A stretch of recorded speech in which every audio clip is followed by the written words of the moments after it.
서늘한 밤 공기가 창호지 문틈으로 스며들어 촛불이 위태롭게 흔들리고 있었는데 그 불빛에 비친 사내의 그림자는 기괴할 정도로 일그러져 마치 벽을 타고 오르는 짐승처럼 보였다.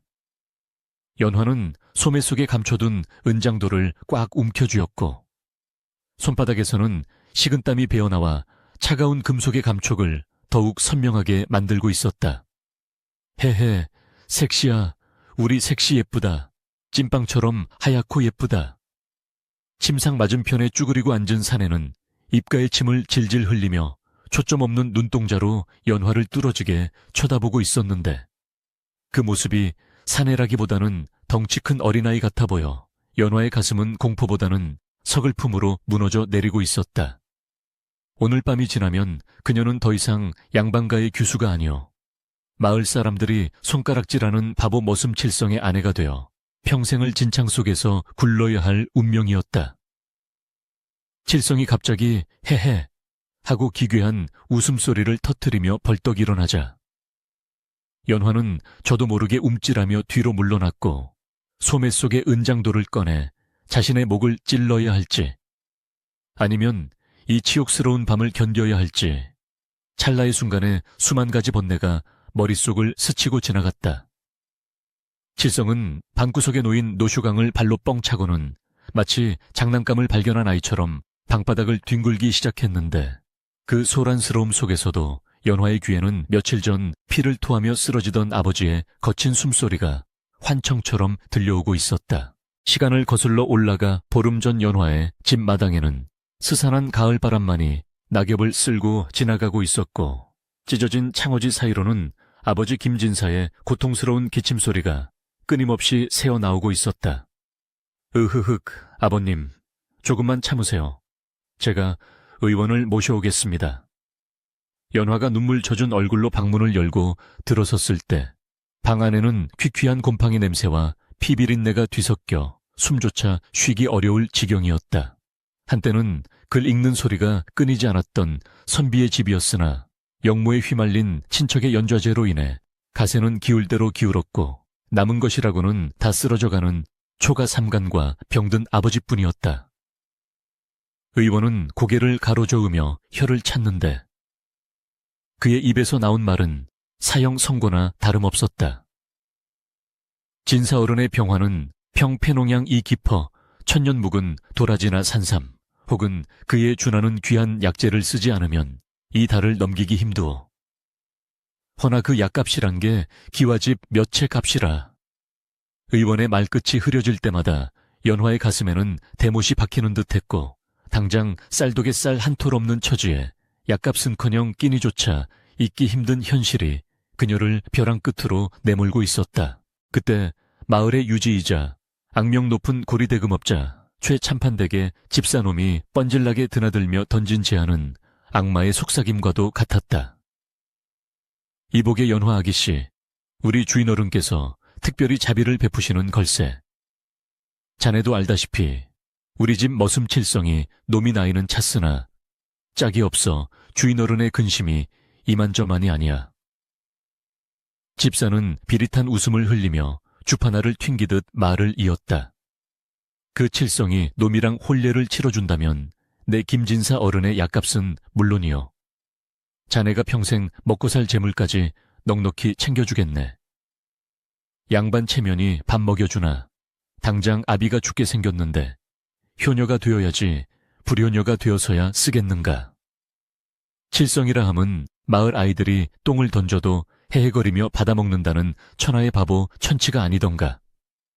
양반의 여식이 노비, 그것도 바보와 혼인한다는 것은 죽음보다 더한 치욕이었으나 밤새 피를 토하며 물을 찾는 아버지의 앙상한 손을 잡은 연화는 입술을 깨물어 피가 맺힐 정도로 오열하며 결국 고개를 끄덕이고 말았다. 그것은 자신의 인생을 송두리째 팔아넘기는 매매 계약이자 아버지의 목숨을 구하기 위한 처절한 효심의 발로였다. 혼례식이야 할. 혼례식 날은 화창하다 못해 눈이 부실 정도로 맑았으나 연화의 눈에는 세상 모든 것이 잿빛으로 보일 뿐이었다. 족두리를 쓰고 연지곤지를 찍은 그녀의 얼굴은 마치 상을 당한 사람처럼 창백했고 붉은 홀레복은 죄수를 묶는 포승줄처럼 그녀의 몸을 옥죄어 왔다. 아이고, 저런 고운 처자가 바보한테 시집을 가다니 쯧, 으쯧, 세상 말세야 말세. 구경 나온 마을 아낙네들의 수군거림이 비수처럼 날아와 꽂혔지만 연화는 고개를 푹 숙인 채 아무런 대꾸도 할 수 없었다. 맞은편에 서 있는 신랑 칠성은 사무관대를 삐딱하게 쓰고는 무엇이 그리 좋은지 연신 콧물을 훌쩍거리며 섹시하나 떡 줘, 떡 하고 소리를 질러대어 초래청을 웃음바다로 만들었다. 최참판은 상석에 앉아 거만한 표정으로 그 광경을 즐기고 있었는데 마치 잘 훈련된 원숭이의 재롱을 보는 듯한 눈빛이었다. 연화는 눈물조차 나오지 않는 절망 속에서 맞절을 올렸고 칠성은 절을 하다가 중심을 잃고 꽈당 넘어지는 바람에 또다시 폭소가 터져 나왔다. 그 순간 연화는 땅이 갈라져 자신을 삼켜버리기를 간절히 기도했으나 야속한 하늘은 맑고 푸르기만 했다. 다시 현재로 돌아와 신방의 촛불은 이제 심지만 남은 채 꺼져가고 있었고 칠성의 기이한 행동은 멈출 기미가 보이지 않았다. 그는 갑자기 벗어놓은 족두리를 집어들더니 자신의 머리에 쓰고는 나 예쁘지, 나도 섹시할래 하며 방 안을 공중공중 뛰어다녔다. 연화는 참을 수 없는 몸열감과 공포에 몸을 떨며 벽구석으로 더 깊숙이 파고들었는데 그때 칠성이 발을 헛디뎌 연화 쪽으로 쓰러지듯 덮쳐왔다. 악!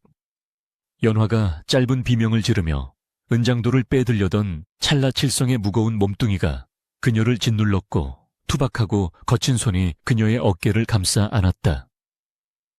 남자의 땀냄새와 흙내음이 확 풍겨오자 연화는 눈을 질끈 감으며 최악의 상황을 상상했다.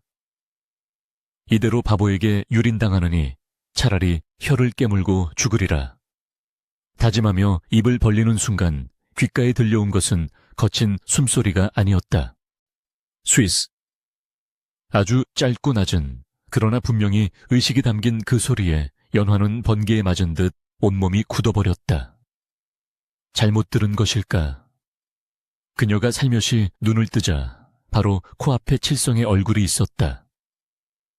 헝클어진 머리카락 사이로 보이는 그의 눈동자는 방금 전까지 보여주던 그 흐리멍덩한 눈빛이 아니었다. 어둠 속에서도 짐승처럼 형형하게 빛나는 깊고도 서늘한 눈빛이 그녀를 응시하고 있었다. 하지만 그 찰나의 순간은 눈 깜짝할 새에 지나갔고 칠성은 다시 헤헤 섹시 냄새 좋다 엄마 냄새 난다 하며 침을 흘리는 바보의 얼굴로 돌아와 있었다. 그는 연화의 옷고름을 풀려는 듯 손을 뻗었다가 이내 끈을 획 잡아당기는 대신 그녀의 겉옷 매무새를 툭툭 쳐서 정리해주고는 옆으로 털썩 누워버렸다. 아함, 졸리다 칠성이 잘래불 끄면 귀신 나온다. 칠성은 마치 아무 일도 없었다는 듯 등을 돌리고 코를 골기 시작했는데 그 코 골아 떨어지는 소리가 어찌나 우렁찬지 방바닥이 울릴 지경이었다. 연화는 멍하니 앉아 꺼져가는 촛불을 바라보며 자신의 감각을 의심했다. 방금 들은 그 쉿 소리는 환청이었을까? 아니면 저 바보가 우연히 낸 소리였을까 하지만 그녀의 어깨를 감쌌던 손길은 투박했지만 묘하게도 그녀를 보호하려는 듯한 조심성이 서려 있었다. 그리고 아주 잠깐 스쳐 지나갔던 그 눈빛, 심연처럼 깊고 날카로웠던 그 눈빛은 도저히 바보의 것이라고는 믿기지 않았다. 연화는 잠든 칠성의 등을 바라보았다. 낡은 삼배 적삼 위로 드러난 그의 등은 널찍하고 단단해 보였는데 마을 아이들에게 매일 맞고 다닌다는 사람치고는 맷집이 좋아 보였다. 창호지 문 밖에서는 밤바람 소리가 윙윙거리며 흉흉한 소문을 실어 나르는 듯했고 멀리서 들려오는 부엉이 울음소리가 처량하게 밤 공기를 갈랐다. 연화는 긴장이 풀리면서 몰려오는 피로감에 스르르 눈이 감겼지만 손에 쥔 은장도마는 절대 놓지 않았다. 최참판댁의 깊은 밤 바보신랑과 함께하는 첫날 밤은 그렇게 의문과 공포, 그리고 알 수 없는 기이함 속에서 깊어가고 있었다. 아버지의 약값이라는 무거운 짐과 자신의 기구한 운명이 얽혀있는 이곳에서 연화는 과연 살아남을 수 있을까? 그리고 저 바보 칠성의 진짜 모습은 무엇일까? 어둠 속에 잠긴 심방에는 칠성의 코고는 소리와 연화에 거친 심장 박동 소리만이 위태로운 화음을 이루고 있었다. 새벽달기 회를 치기도 전 우물가에 내려앉은 서리꽃이 차가운 달빛을 받아 은비늘처럼 반짝이고 있었는데 연화의 언소는 얼음장 같은 물속에서 붉게 부르터 감각조차 느껴지지 않을 지경이었다. 양반과 규수로서 붓을 들고 난을 치던 고운 손가락은 이제 거친 빨래 방망이를 두드리느라 마디마디가 굵어졌고 손등에는 여기저기 생채기가 나 있어 보는 이로 하여금 안타까움을 자아내게 했다. 애구 저 팔자도 참 기구하지. 진사댁 아가씨가 어쩌다 저 꼴이 되었누. 물을 기르러 나온 마을 안악들이 혀를 차며 수군거리는 소리가 등 뒤에서 들려왔지만 연화는 입술을 꾹 깨물고 빨래 방망이질에만 집중하며 그들의 시선을 애써 외면하려 했다. 칠성과의 첫날 밤 이후 연화의 삶은 최참판댁의 가장 천한 밑바닥으로 곤두박질 쳤고 눈 뜨면 마당 쓸기밥 짓기, 빨래하기 등 고된 노동이 산더미처럼 기다리고 있었다. 그래도 그녀가 이 모진 수모를 견딜 수 있는 유일한 이유는 칠성이 구해다 준 약재를 다려드신 후 아버지의 기침소리가 눈에 띄게 잦아들고 안색이 돌아오기 시작했기 때문이었다.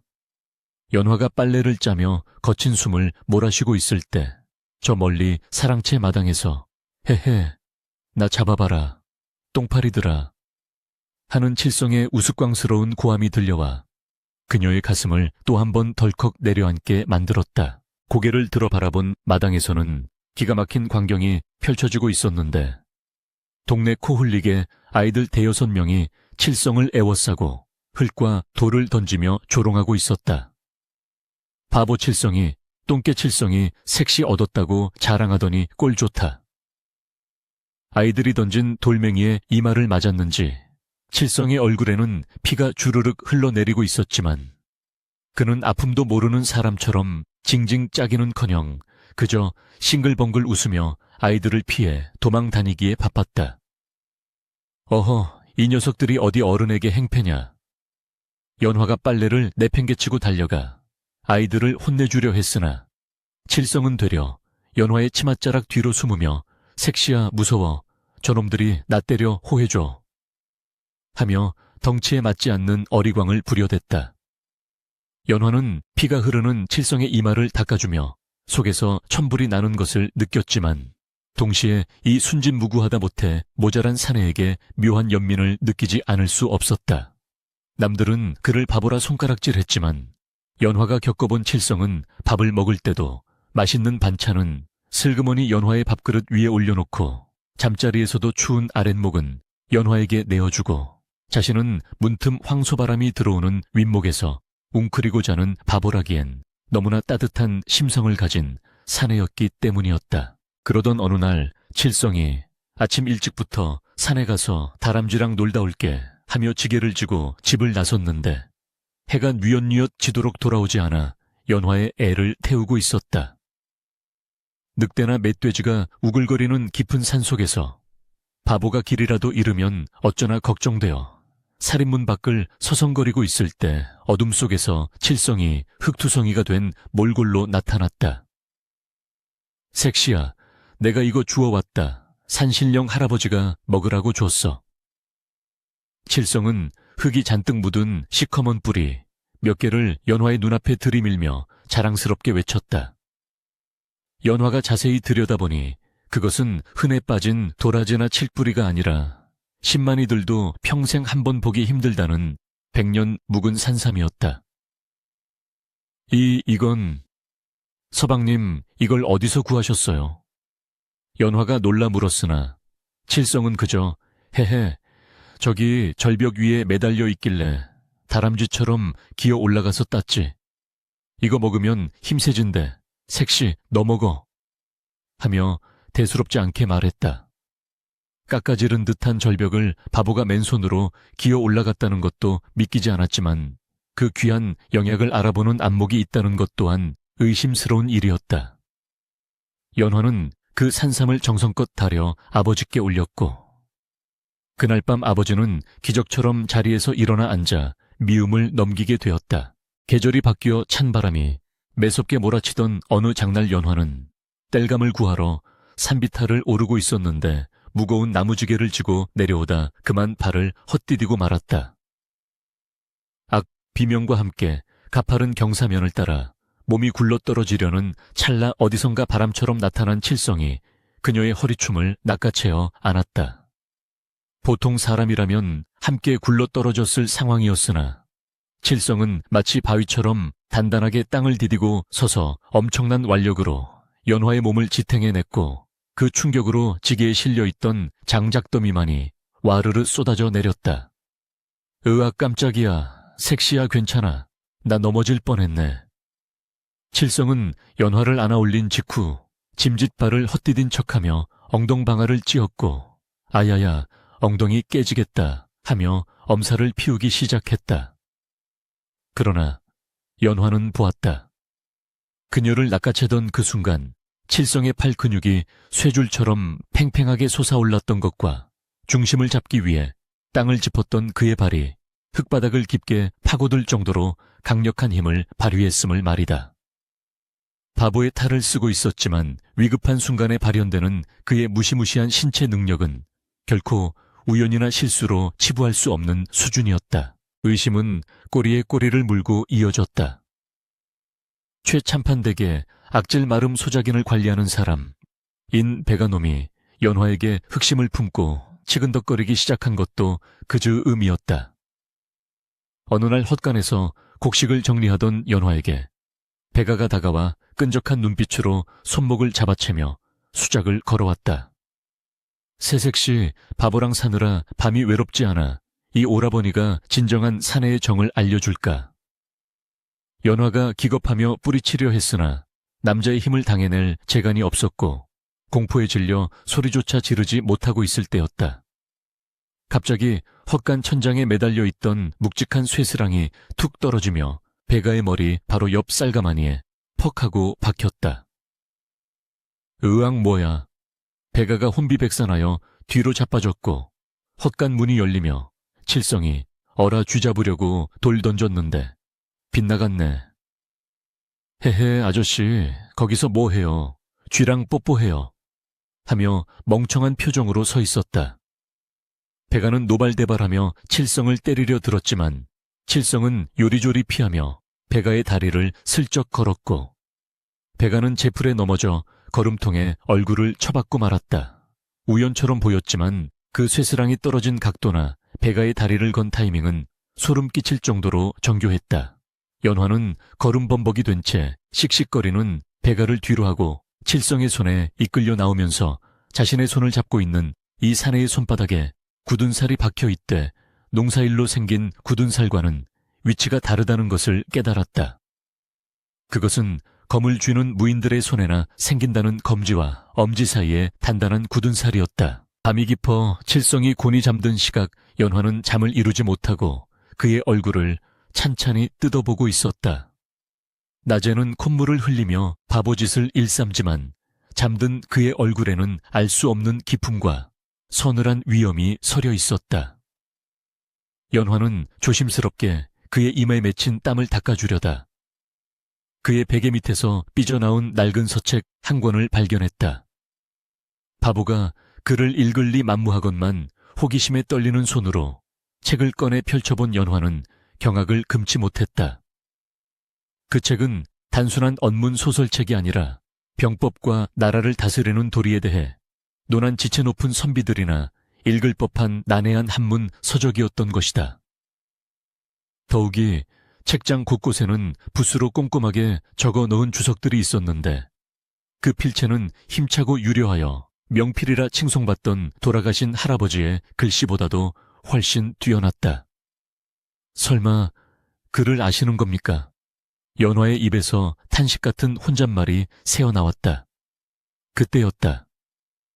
깊게 잠든 줄 알았던 칠성이 웅얼거리며 몸을 뒤척이더니 연화가 들고 있던 책 쪽으로 손을 뻗어 마치 소중한 보물을 끌어안듯 책을 품에 안고 다시 코를 골기식 했다. 잠꼬대인지 연기인지 알 수 없는 그 행동에 연화는 다시 한번 혼란에 빠졌다.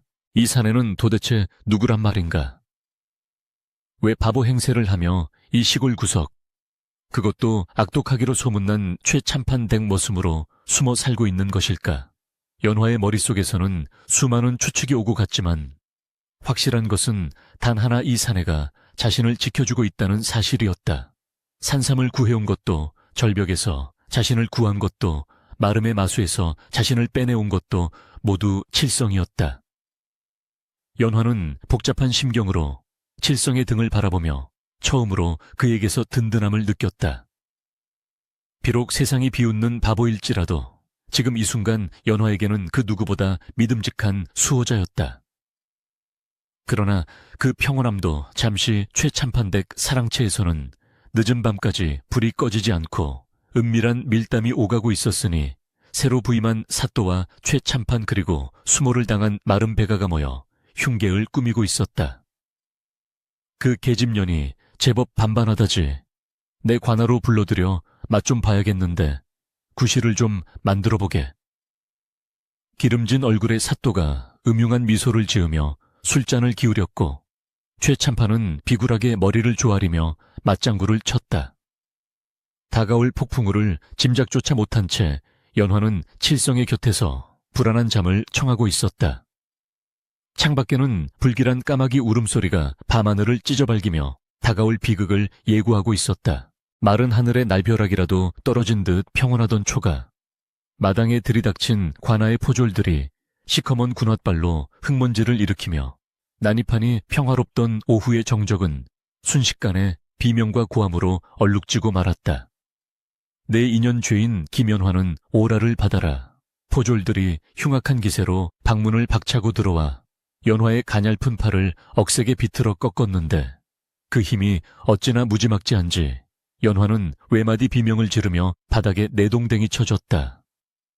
부엌에서 누룽지를 긁고 있던 칠성이 소란을 듣고 뛰쳐나와 아이고, 우리 색시 왜 그래요? 우리 색시 아파요. 놔줘요, 놔줘. 하며 포졸의 바지가랑이를 잡고 늘어졌으나 포졸 대장은 코웃음을 치며 육모방망이로 칠성의 어깨를 사정없이 내리쳤다. 어디서 미친 개가 짖어썩 꺼지지 못할까.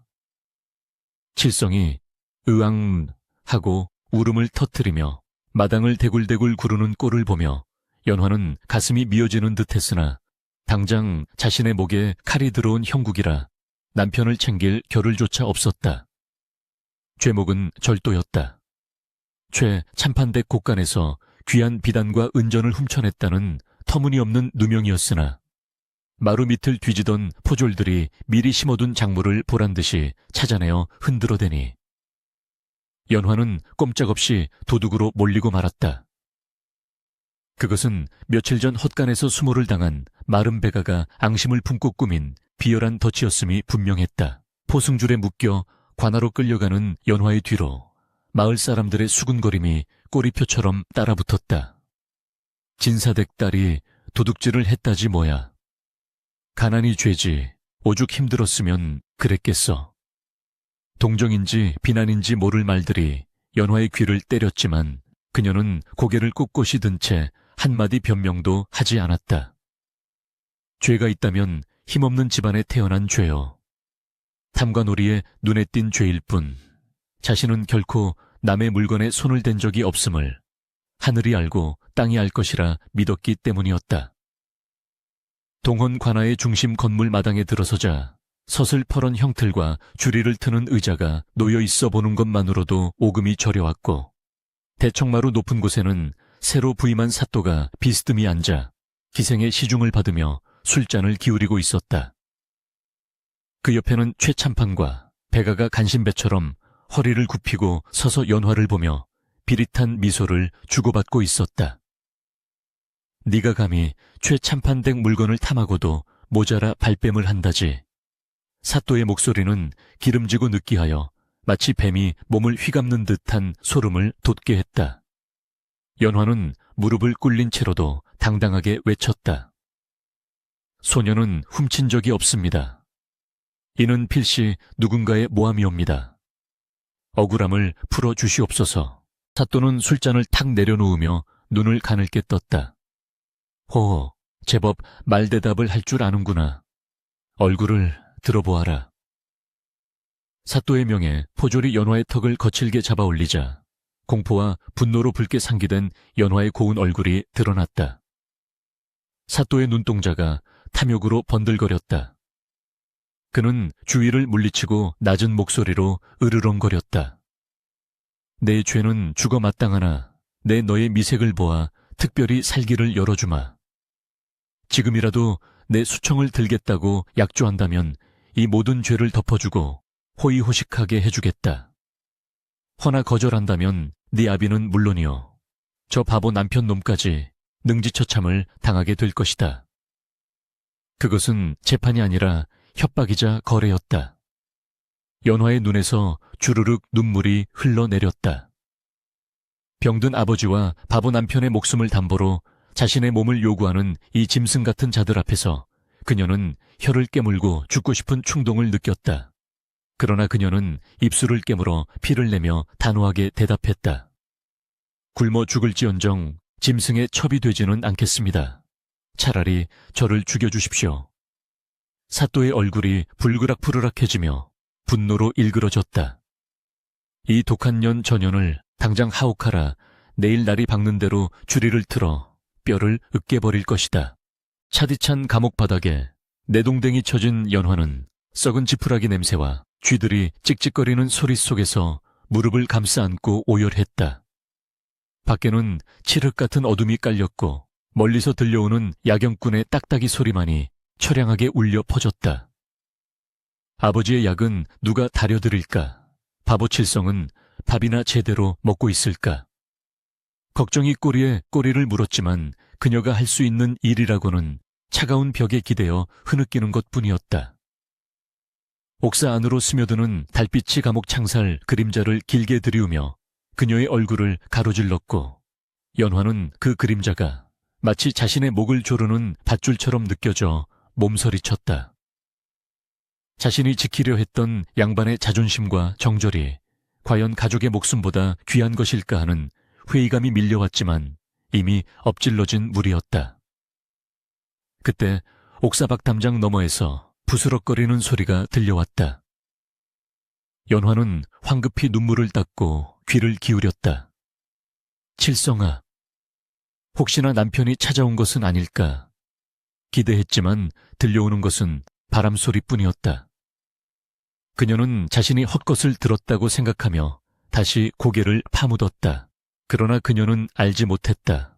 그 담장 너머 어둠 속에 누군가가 서서 붉게 충혈된 눈으로 옥사를 노려보고 있다는 사실을. 관아 뒤편 인적 드문 대나무 숲속에는 칼바람이 불어와 대나무 잎들이 서로 부대끼며 기괴한 비명 같은 소리를 내고 있었다. 그 음산한 숲 한가운데 낮에 바닥을 구르며 울어대던 바보 칠성은 온데간데 없고 살기가 등등한 무인의 형상을 한 사내가 서 있었다. 그의 등은 꼿꼿하게 펴져 있었고 흐리멍덩했던 눈빛은 먹잇감을 노리는 맹수처럼 형형하게 빛나고 있었다. 그래 놈들이 결국 선을 넘었단 말이지. 칠성의 입에서 나온 목소리는 낮고 묵직한 저음이었다. 어둠 속에서 검은 복면을 한 사내가 소리 없이 나타나 칠성 앞에 한쪽 무릎을 꿇었다. 이에 날이 사또와 최참판이 결탁하여 부인에게 누명을 씌웠습니다. 내일 아침 형을 집행한다고 하옵니다. 그리고 창고에 비축된 군량미를 빼돌린 장부도 확보하였습니다. 복면 사내의 보고를 듣는 칠성의 주먹이 으드득 소리를 내며 쥐어졌다. 그의 손에는 낮에 포졸들에게 맞을 때 짐짓 떨어뜨린 척했던 낡은 부채 하나가 들려 있었다. 칠성은 부채를 펴지 않은 채 손바닥에 탁탁 내리치며 서늘한 미소를 지었다. 백성의 고혈을 빠는 것도 모자라 죄 없는 여인을 겁박하여 탐하려 들다니. 내 이놈들을 결코 살려두지 않으리라. 칠성은 품속에서 낡은 천에 쌓인 둥근 물건을 꺼내 어루만졌다. 달빛에 비친 그것은 노쇠로 만든 마패였다. 5마리의 말이 새겨진 오마패 우마파이가 차가운 광채를 뿜어내고 있었다. 그는 왕의 밀명을 받고 지방의 탐관오리를 감찰하러 내려온 암행어사 이몽룡이었던 것이다. 신분을 숨기기 위해 바보 행세를 하며 최참판댁에 잠입하여 증거를 모아왔으나 이제는 더 이상 숨을 이유가 없었다. 사랑하는 여인이 자신을 짐승이 아닌 사람으로 대해준 유일한 여인이 차가운 감옥에서 떨고 있다는 사실이 그의 이성을 마비시키고 분노를 끌어오르게 했다. 상두야, 모든 준비는 끝났느냐? 끝났느냐? 칠성이 묻자 복면 사내가 고개를 조아렸다. 예, 역졸들을 배치하였고 놈들의 도주로도 차단하였습니다. 명령만 내리시면 관아를 들이칠 것입니다. 칠성은 고개를 들어 관아 쪽을 바라보았다. 멀리서 불 켜진 동원의 창문이 보였고 그 안에서 들려오는 사또와 최참판의 왁자지껄한 웃음소리가 바람을 타고 전해져 왔다. 그 역겨운 웃음소리가 칠성의 귀에는 놈들의 장례곡처럼 들렸다. 그는 다시 칠성이라는 바보의 가면을 쓰기 전 마지막으로 끓어오르는 살기를 내뿜으며 나직이 읊조렸다. 내일 아침 저들의 웃음소리는 통곡으로 바뀔 것이다. 동이 트는 대로 출두한다. 단 한 놈도 놓치지 마라. 칠성의 명령이 떨어지자 복면 사내는 그림자처럼 사라졌고 홀로 남은 칠성은 대나무 숲을 빠져나와 다시 터벅터벅 관아 쪽으로 걸음을 옮겼다.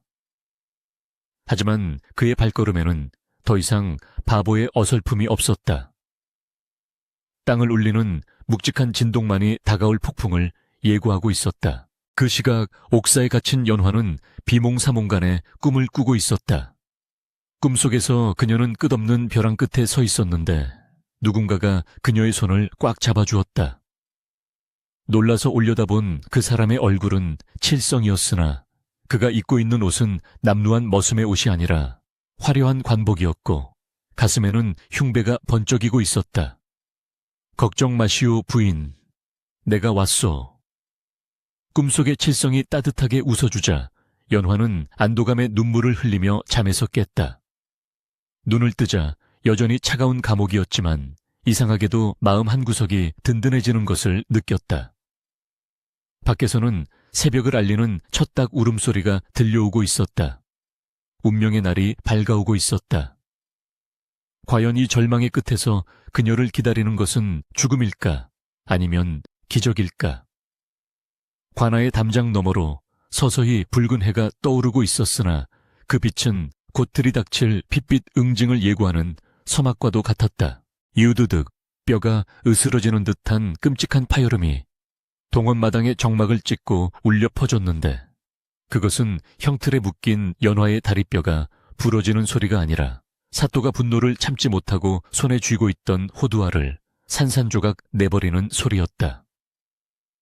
내 인연 끝까지 아가리를 놀리지 않겠느냐 여봐라. 저 독한 년의 주리를 당장 틀어라. 정강이 뼈가 으깨져 봐야 살려달라고 빌 것이냐.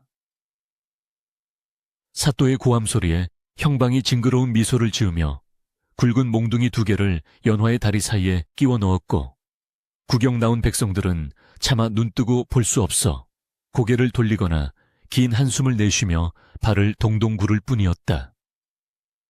형틀에 묶인 연화의 얼굴은 핏기가 하나도 없이 창백했으나 두 눈만은 이글거리는 숯불처럼 형형하게 빛나며 사또를 노려보고 있었다.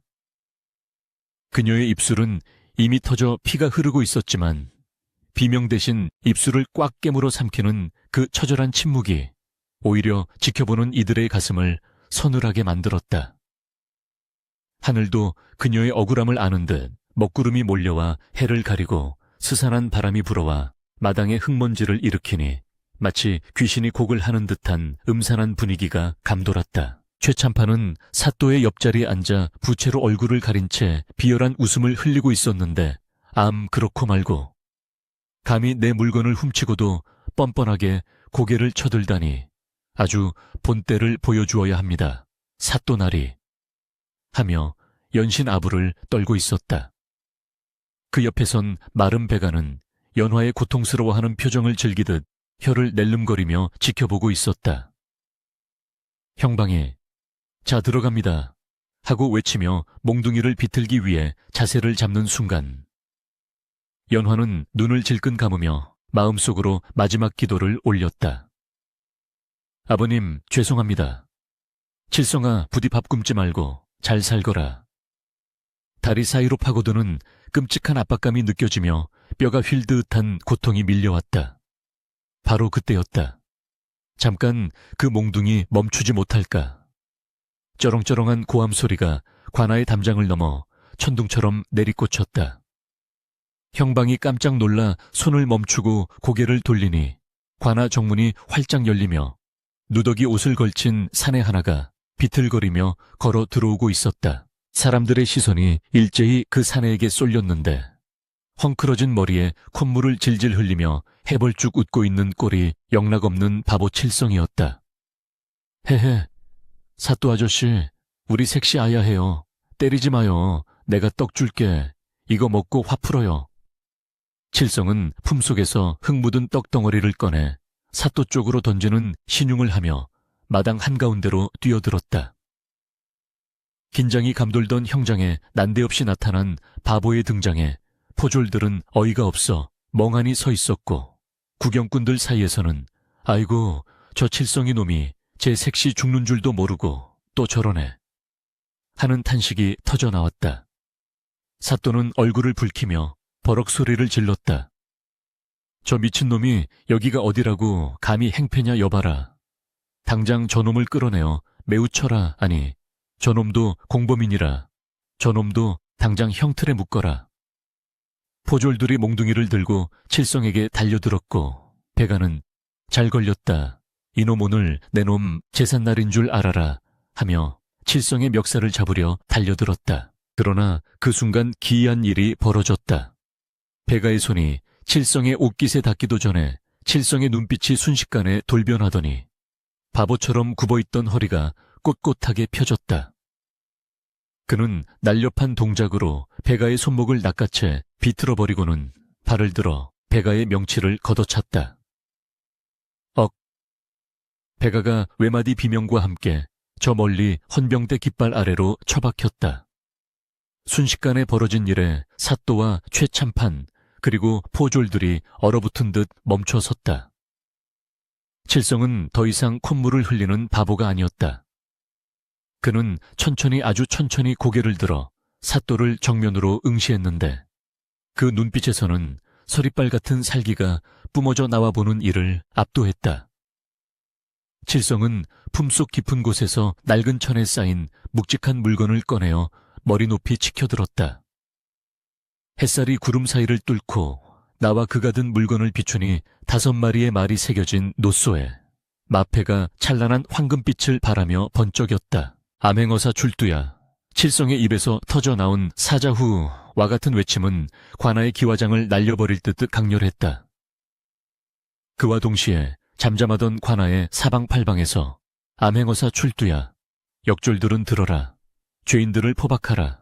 하는 함성이 지축을 흔들며 터져나왔다.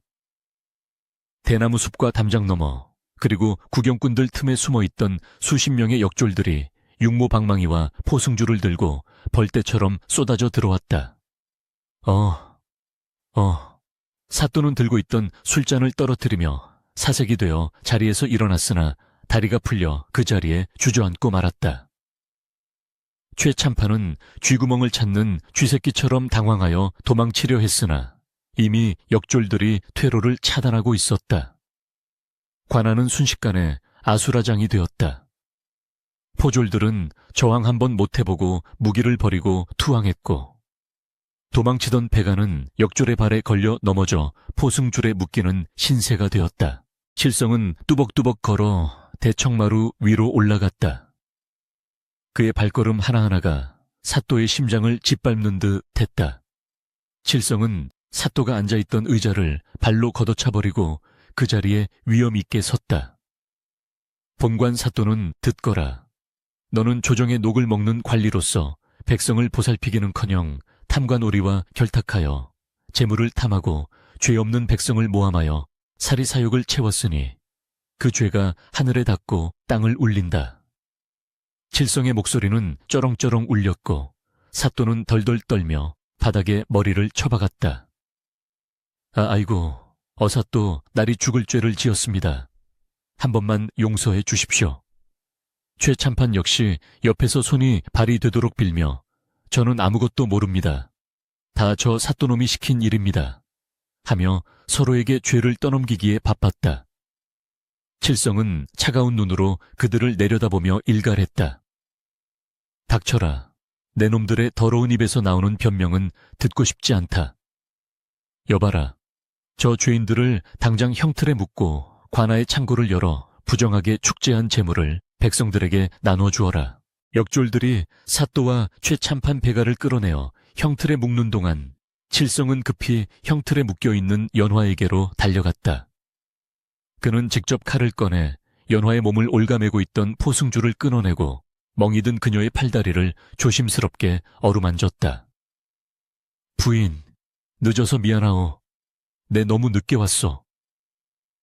칠성의 목소리는 방금 전 호령하던 위엄 있는 목소리가 아닌 한없이 부드럽고 떨리는 목소리였다. 연화는 멍하니 칠성을 올려다보았다. 눈앞에 있는 이 사내는 분명 자신의 남편 칠성이었으나 그 기품 있고 허낭한 모습은 낯설기 그지없었다. 그러나 그 따뜻한 손길과 걱정 어린 눈빛만은 자신이 알던 그 칠성이 맞았다. 서방님, 정말 서방님이십니까? 연화의 목에서 메마른 소리가 새어나왔다. 칠성은 흙투성이가 된 연화의 손을 자신의 뺨에 갖다 대며 고개를 끄덕였다. 그렇소. 내가 당신의 지압이 이몽룡이오. 그동안 바보 행세를 하며 당신을 고생시킨 죄 평생을 다해 갚겠소. 그제야 연화의 눈에서 참았던 눈물이 봇물 터지듯 쏟아져 나왔다. 그것은 안도감과 억울함, 그리고 기쁨이 뒤섞인 뜨거운 눈물이었다. 칠성 아니 이몽룡은 연화를 와락 껴안았다. 관아 마당을 가득 메운 백성들은 그 모습을 보며 환호성을 질렀다. 암행어사 만세. 우리 연화 아이씨 만세. 억눌려 있던 백성들의 함성이 하늘 높이 솟구쳐 올랐다. 한편 형틀에 묶인 사또와 최참판은 곤장을 맞으며 비명을 질러댔는데 그 소리는 백성들의 환호성에 묻혀 개 짖는 소리보다 못하게 들릴 뿐이었다. 이몽룡은 연화를 부축하여 일으키며 말했다. 이제 모든 것이 끝났소. 집으로 갑시다. 아버님께서 기다리시오. 연화는 눈물이 그렁그렁한 눈으로 고개를 끄덕였다.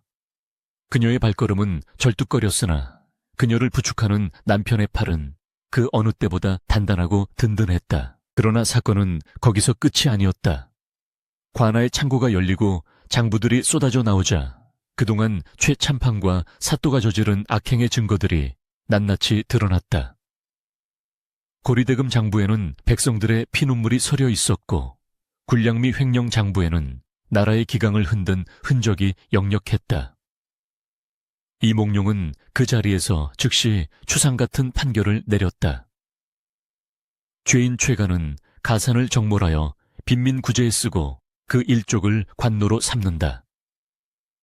죄인 사또는 파직하고 한양으로 압송하여 의금부에서 국문을 받게 하라. 백성들은 발을 구르며 통쾌해했고 오랫동안 마을을 짓누르던 검은 그림자가 거치는 순간이었다. 마른 배가는 곤장을 맞으며 한 번만 살려주십시오 칠성, 아니 어사또 나리 하고 울부짖었으나 이몽룡은 눈길 한 번 주지 않았다. 소동이 가라앉고 해가 뉘엿뉘엿 질 무렵 이몽룡은 관복으로 갈아입지 않고 여전히 칠성의 누더기 옷을 걸친 채 연화와 함께 집으로 향했다. 연화가 물었다. 어찌하여 관복을 입지 않으십니까? 이몽룡은 빙그레 웃으며 대답했다. 내 옷은 이것이 가장 편하오.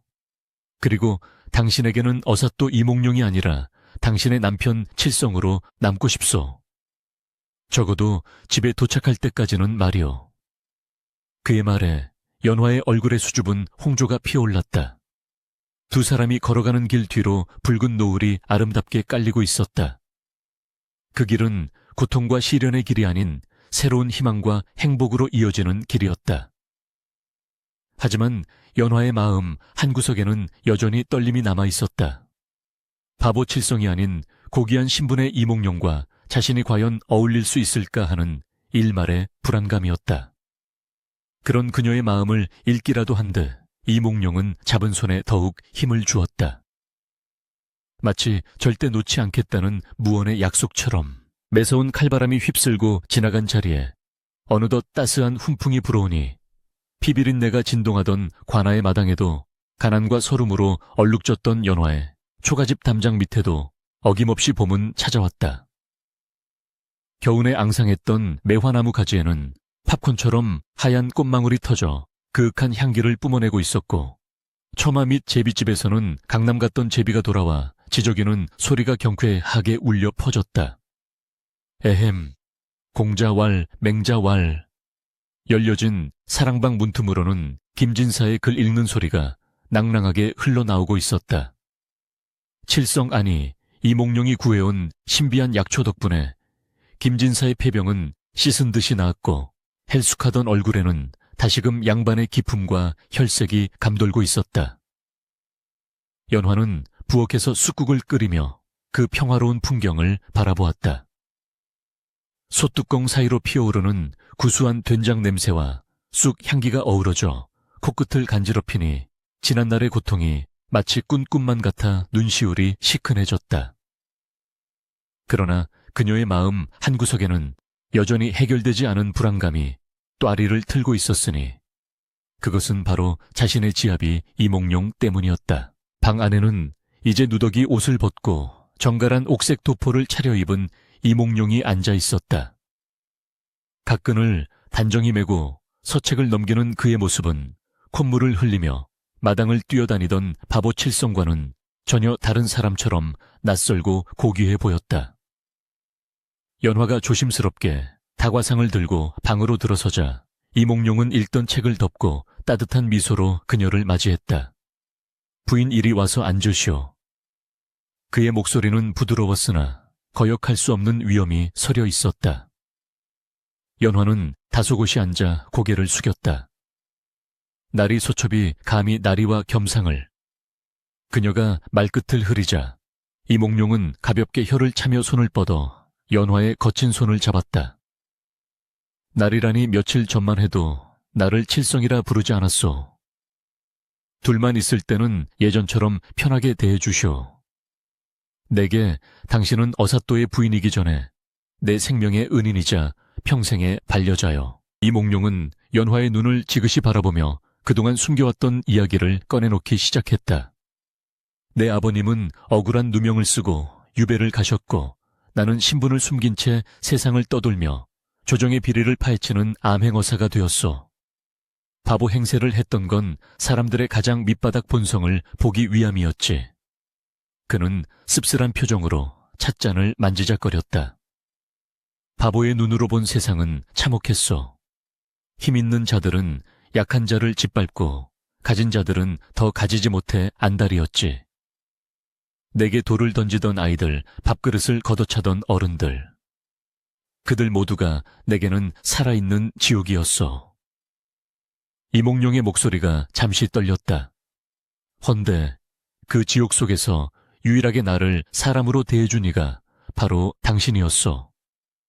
모두가 나를 짐승 취급할 때 당신만은 내게 따뜻한 밥을 지어주고 더러운 얼굴을 닦아주었어.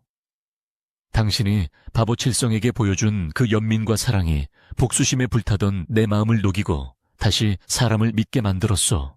연화의 눈에서 눈물이 주르륵 흘러내렸다. 그녀는 자신이 바보 남편을 챙긴 것은 그저 도리라고 생각했지. 그것이 누군가의 구원이 될 줄은 꿈에도 몰랐던 것이다. 하오나 서방님, 저는 가난한 죄인의 딸이자 돈에 팔려온 몸입니다. 어찌 고귀하신 서방님의 짝이 될 수 있겠습니까? 연화가 울먹이며 묻자 이몽룡은 단호하게 고개를 저었다. 천만에, 고귀함은 핏줄이나 신분에서 나오는 것이 아니오. 진흙탕 속에서도 물들지 않고 피어나는 연꽃처럼 그 모진 시련 속에서도 효심과 정절을 잃지 않은 당신이야말로 세상 그 누구보다 고귀한 여인이오. 이몽룡은 품속에서 옷가락지 한 쌍을 꺼내 연화의 손에 끼워주었다. 이것은 내 어머니의 유품이오. 이제 우리는 한양으로 올라갈 것이오. 그곳에서 당신과 함께 백성의 아픔을 어루만지며 살고 싶소. 부디 나의 청을 거절하지 말아주시오. 연화는 흐르는 눈물을 닦으며 천천히 고개를 끄덕였다. 두 사람의 그림자가 문살에 비쳐 하나로 포개지니 방 안 가득 매화 향기가 더욱 짙어지는 듯했다. 한양으로 떠나는 날 마을 어귀에는 남녀노소 할 것 없이 모든 주민이 나와 그들을 배웅했다. 개 중에는 예전에 칠성에게 돌을 던졌던 아이들도 있었고 뒤에서 수군거리던 아낙네들도 있었다. 그들은 모두 부끄러움에 고개를 들지 못하고 쭈뼛거리고 있었다. 이몽룡은 그들을 나무라는 대신 아이들의 머리를 하나하나 쓰다듬어주며 말했다. 너희가 던진 것은 돌이 아니라 너희 마음속에 있던 편견이었다. 앞으로는 겉모습으로 사람을 판단하지 말고 그 안에 담긴 진심을 보려무나. 아이들은 울먹이며 잘못했습니다, 어사 아저씨 하고 고개를 조아렸다. 몰수된 최참판의 재산으로 쌀을 배급받은 마을 사람들은 눈물을 흘리며 어사또 만세, 연화 아씨, 만세를 외쳤다. 연화는 아버지 김진사를 가마에 모시고 자신은 이몽룡이 내민 손을 잡고 말에 올랐다. 고개를 넘어가는 그들의 뒤로 이제는 악인들이 사라지고 평화가 찾아온 마을이 아늑하게 내려다 보였다. 세월은 유수와 같이 흘러 10수년이 지났다. 한양 북촌의 아담하지만 기품 있는 기와집 마당 백발이 성성해진 이몽룡과 연화가 툇마루에 나란히 앉아 차를 마시고 있었다.